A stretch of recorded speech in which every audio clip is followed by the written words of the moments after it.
Bonjour à tous, voilà. Je viens via cette vidéo vous parler d'un sujet qui me tient à cœur et que j'aimerais faire partager à tous les travailleurs de France et peut-être dans le monde pour que ça serve à leur protection de leur santé. Mon sujet, c'est l'amiante. Donc l'amiante qui est un fléau non seulement national mais international.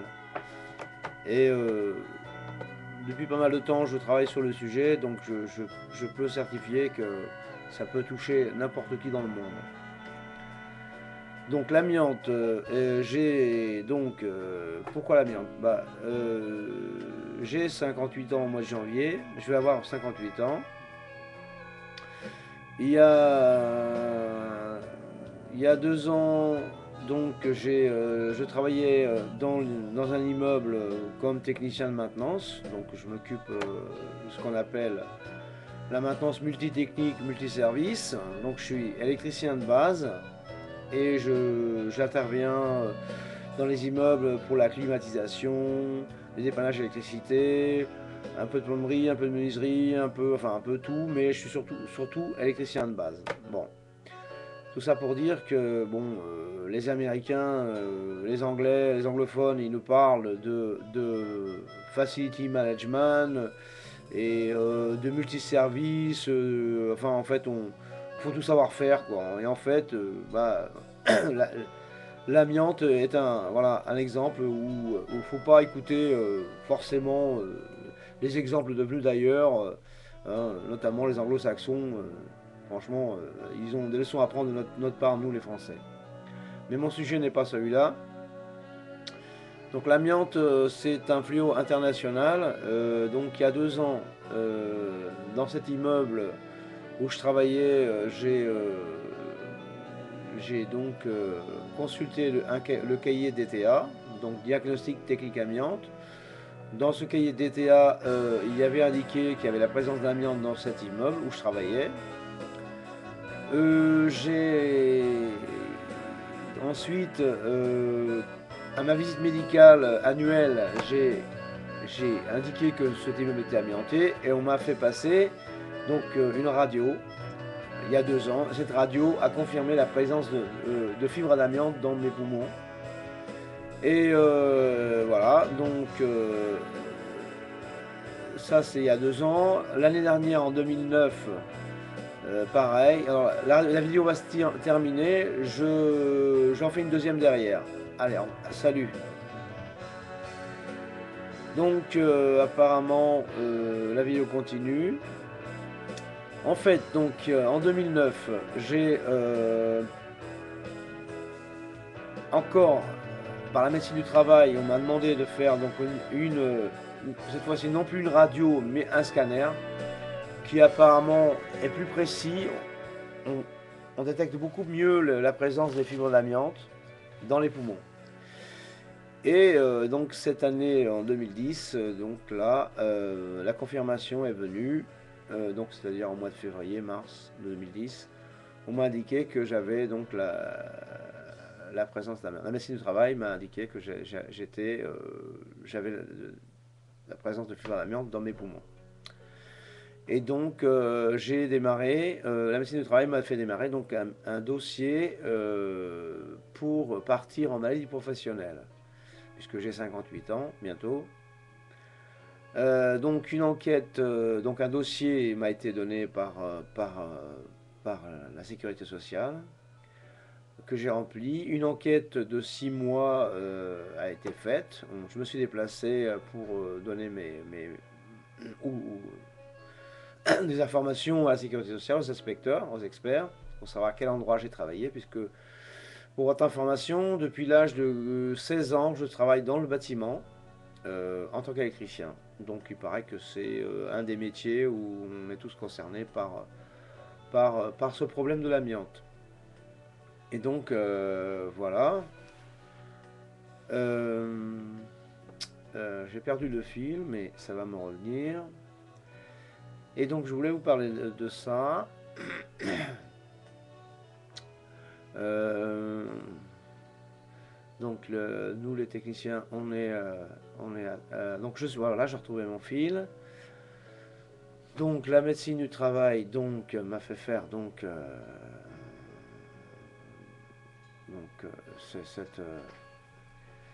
cette démarche qui consiste donc à partir en maladie professionnelle, mais avec l'accord de la sécurité sociale. J'arrive là en septembre 2010. Là, j'attends la réponse de la sécurité sociale pour me dire, après l'enquête, qu'est-ce qu'il en est, qu'est-ce qu'ils en ont déduit, si je peux partir en pré-retraite ou pas. Bon, j'ai pas d'espoir parce qu'au départ, la médecine du travail m'avait dit que j'aurais droit à une certaine indemnisation, mais qu'il fallait prouver, il fallait trouver qui paierait en fait, hein, parce que bon, la Sécu se retourne aussi contre les employeurs qui sont fautifs, mais il faut les retrouver. Donc depuis l'âge de 17 ans, j'en ai 58, il faut retrouver toutes les entreprises et tout ça, et puis les endroits où j'ai travaillé, voir la responsabilité ou pas des employeurs et tout ça, c'est pas facile. Donc moi, j'ai un parcours professionnel assez clair, 20 ans dans une entreprise, après j'étais assez stable, donc je ne dois pas avoir de problème. Mais donc apparemment, on me dit que le gouvernement, l'État, il rechigne à rembourser, et puis ça peut faire traîner en longueur sur des années. Bon, j'attends, voilà. J'attends de savoir si on m'accorde des droits ou pas des droits. Bon, en tout cas, donc la médecine du travail, donc elle m'a indiqué que de toute manière j'avais des droits, que comment, la sécurité sociale me couvre en fait pour tout ce qui est après Bon, et en fait, c'est surtout pour vous, enfin, moi, mon objectif est de vous informer et que mon exemple serve à d'autres personnes, surtout aux jeunes.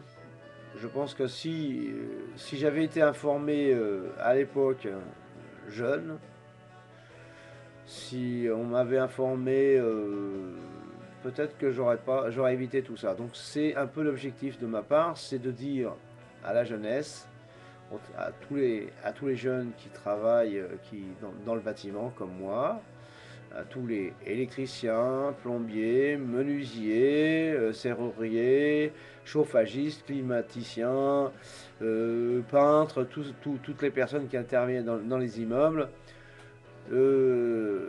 Bah voilà, faites attention à vous. Les voies respiratoires, c'est-à-dire le nez, la bouche, les yeux, les oreilles, la peau elle-même, et on n'en a qu'une, il faut la protéger chaque fois que vous pouvez. Donc chaque fois qu'il y aura de la poussière, parce que la simple poussière, c'est pas bon pour les poumons, hein.